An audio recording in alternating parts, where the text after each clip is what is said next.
PSI ini kan partai kecil, partai yang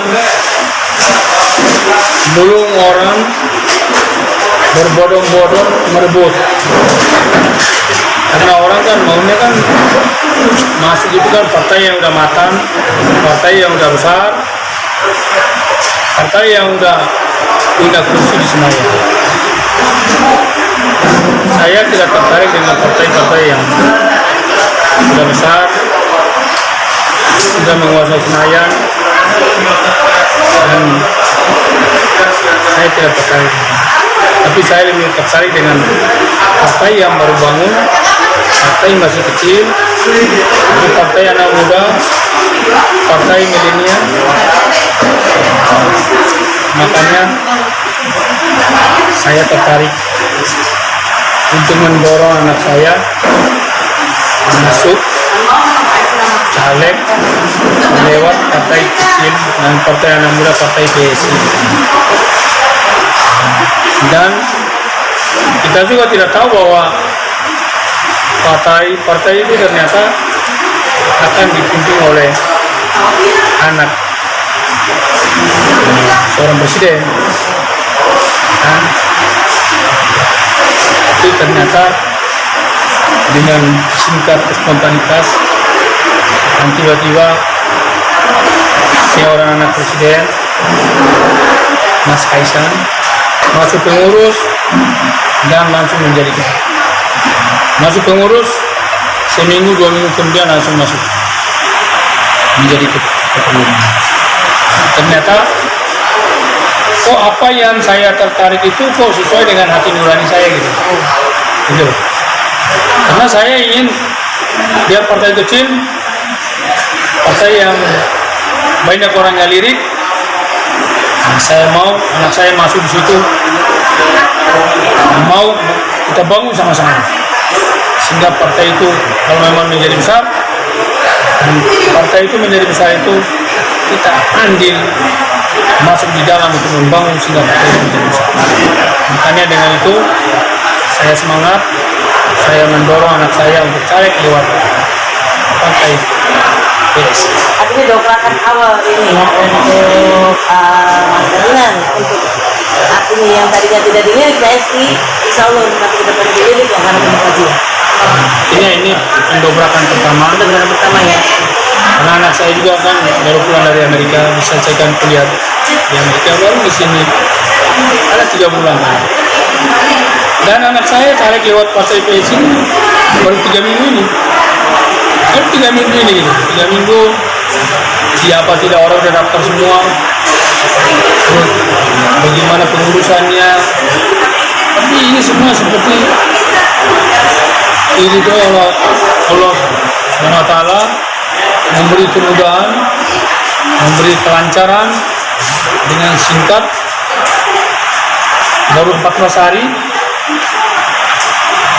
dia bisa mendapatkan nomor urutan 9, partainya nomor urutan 15. Dobrakan anak muda yang sangat luar biasa sekali ini Pak Haji ya. Dan pada hari ini dengan singkat waktu baru 2 hari, dan saya melihat luar biasa, merasa bangga. Anak muda milenial Indramayu itu yang tadi saya lihat segar bugar, senyum untuk menyambut anak saya dan menyambut saya, dan dengan senang, dengan semangat yang luar biasa. Saya juga merasa terharu ya, dan saya tambah semangat karena anak muda milenial ini asli putra putri anak Indramayu, dan anak saya sendiri pun anak Indramayu, ibu Indramayu, walaupun saya ini orang Timor, dan saya ini juga tinggal di Indramayu ini sudah 30 tahun lebih, berarti separuh umur saya berada di Indramayu. Makanya saya merasa saya juga bagian daripada orang ini.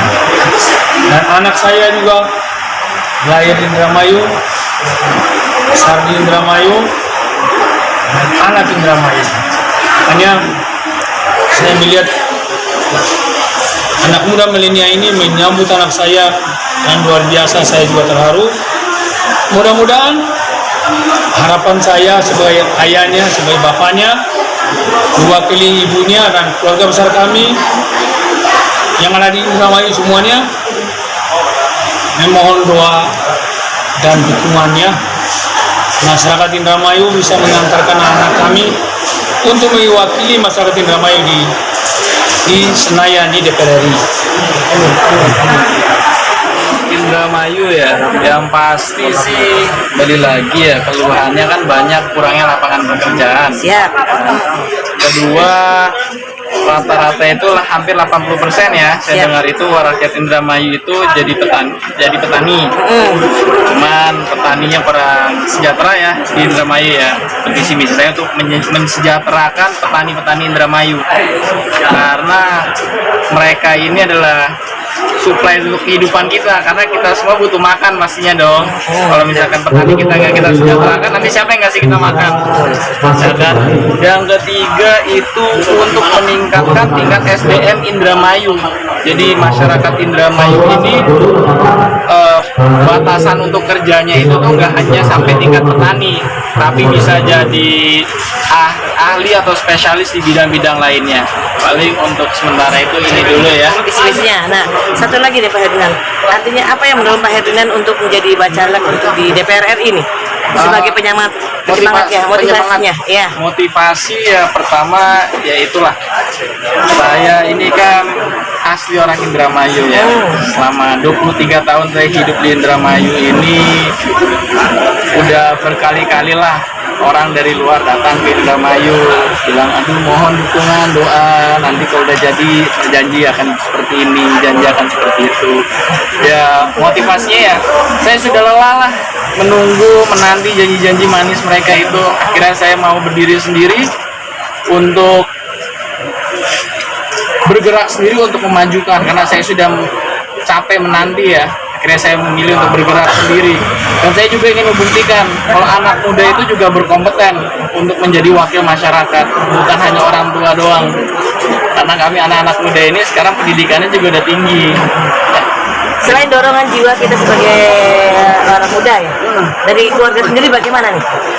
Keluarga sendiri ya, saya banyak keluarga di Indramayu.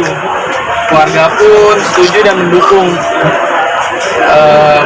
Ya mudah-mudahan saya bisalah membanggakan keluarga saya yang di Indramayu, dan waktu jadi nggak memalu-malukan nama baik keluarga besar saya di Indramayu. Untuk pesan sendiri buat pemuda gimana? Oh? Untuk pesan sendiri buat pemuda gimana? Untuk pemuda itu harus semangat, jangan kalah sama orang-orang tua. Kita masih muda, buat 1000 kesalahan. Yang penting habis buat kesalahan, kita belajar untuk memperbaikinya. Jadi kedepannya tidak membuat kesalahan yang sama.